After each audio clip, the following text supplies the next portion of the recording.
আসসালামু আলাইকুম সবাইকে, আশা করি সবাই ভালো আছেন। আমি এখন আছি যশোর জেলার অন্তর্গত যশোর সদর উপজেলার একটি ইউনিয়ন চূড়ামনকাটি ইউনিয়নের 7 নং চূড়ামনকাটি ইউনিয়নের রেল স্টেশনের নাম মুন্সি মেহেরুল্লাহ নগর। মেহেরুল্লাহ নগর স্টেশন, যে ব্যক্তির নামে এই স্টেশনটি, তিনি হচ্ছেন মুন্সি মেহেরুল্লাহ। মেহেরুল্লাহ নগর রেল স্টেশন অনেক পুরাতন একটি রেল স্টেশন। আমরা যদি মেহেরুল্লাহ নগর স্টেশনের চিত্রটা দেখাতে চাই, একদম জরাজীর্ণ শীর্ণ পরিত্যক্ত অবস্থায় পড়ে আছে মেহেরুল্লাহ নগর রেল স্টেশনের রেল লাইনের পাতিগুলোরও একদম খারাপ অবস্থা।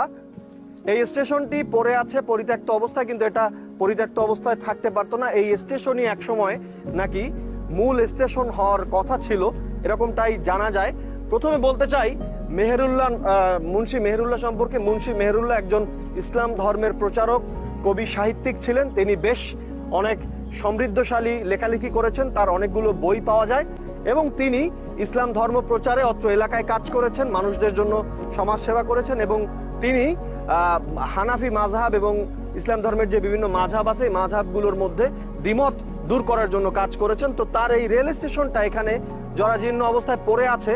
দুঃখের বিষয় হচ্ছে যশোর শহরের যে রেল স্টেশনটি, সেই রেল স্টেশনে মানুষ রাতের বেলায় নামার পরে এদিককার যে সমস্ত মানুষ আছে তারা কিন্তু আসতে পারে না, কিন্তু এই স্টেশনটাকে একটা সাব স্টেশন হিসেবে অন্তত রাতের বেলায় যখন ট্রেন আসে তখন কিন্তু ব্যবহার করা যেতে পারে। আমরা তো ওনার নামে যে একটা রেল স্টেশন, চাচা, আমাদের প্রশ্ন হচ্ছে ওনার নামে রেল স্টেশনটা এভাবে যে আসলে জরাজীর্ণ অবস্থায় পড়ে আছে, এটা মানে আপনাদের কাছে কষ্ট লাগে না যে ওনার একটা স্মৃতিময় একটা রেল স্টেশন, সেটা তো আরো সুন্দর হইতে পারতো।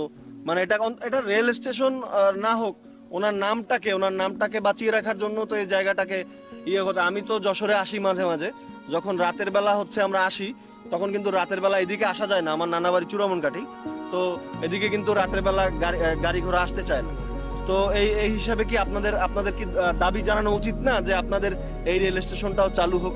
না, ভালো তো, ভালো হয়, ভালো তো। মানে একটা আলেম মানুষ ছিল, ভালো আলেম মানুষ ছিল, ভালো মানুষ ছিল।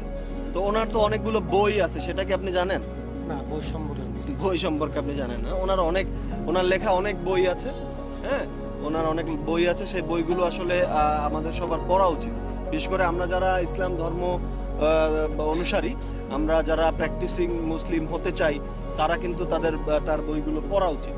এবং আপনারা দাবি জানান যে আপনাদের এই রেল স্টেশনটা যাতে চালু হয়, এটা কিন্তু দাবি জানানো উচিত আপনাদের। আচ্ছা, এখানে আমি আরেক ভাইকে পেয়েছি, এই ভাইয়ের সাথে আমি একটু কথা বলার চেষ্টা করব। ভাই, আপনার নামটা? আমার নাম আবির আহমেদ অরণ্য। আপনি কি করেন? আমি হচ্ছে ভাই এবার অ্যাডমিশন দিছি চট্টগ্রাম ইউনিভার্সিটিতে, আলহামদুলিল্লাহ সায়েন্সে বেস্ট সাবজেক্টগুলোতে চান্স পাইছি। ও, চট্টগ্রাম বিশ্ববিদ্যালয় তো আপনার যশোর থেকে অনেক দূর। এখন অনেক দূর হইলে কিছু করার মানুষ তো বিলাতেও যাচ্ছে, হ্যাঁ, বাইরেও চলে যাচ্ছে। ওকে, আপনি কি মুন্সি মেহেরুল্লাহ সাহেব সম্পর্কে কিছু জানেন? অবশ্যই জানি, কেন জানবো না। তিনি আমাদের এখানকার একজন গণ্যমান্য ব্যক্তি এবং তার নামে এই স্টেশনটা হয়েছে। বাট এই স্টেশনের বেহাল একটা দশা, ঠিক আছে। স্টেশনটা আমি মাঝখানে, আমরা যখন ছোট ছিলাম, মেবি পড়তাম হচ্ছে, যাই হোক মাধ্যমিক লেভেলে পড়তেন, আচ্ছা, তখন হচ্ছে এটা আন্তর্জাতিক করার একটা প্রসেস চলছিল। হ্যাঁ, কেন জানি না প্রসেসটা অফ হয়ে যায়। আপনার তো আমাদের মতোই বয়স বা একটু কম। আমি যেটা শুনেছি যে আপনাদের এখানে এই মুন্সি মেহেরুল্লাহ রেল স্টেশনটা হওয়ার কথা ছিল, সেই স্টেশনটা হয়ে যায় গোপালগঞ্জে। তখন মানে এটার পরিবর্তে ওখানে একটা স্টেশন, এইটার বাজেট দিয়ে এটা করা হয়। এটা সম্পর্কে আসলে কোনো সত্যতা আছে কিনা আপনি কিছু জানেন? অ্যাকচুয়ালি এই বিষয়ে আমরা, এটা পুরাটাই গুঞ্জন, হয়তো গুঞ্জন। এই বিষয়ে আমরা কোনো কিছু শুনি নাই বা জানি নাই, যতদূর আমরা জানি। জি। এবং এখন আবার নতুন করে এই বিষয়টা নিয়ে প্রস্তাব হচ্ছে, প্রসেসিং হচ্ছে। ইনশাল্লাহ দেখা যাক কতদূর কি হয়।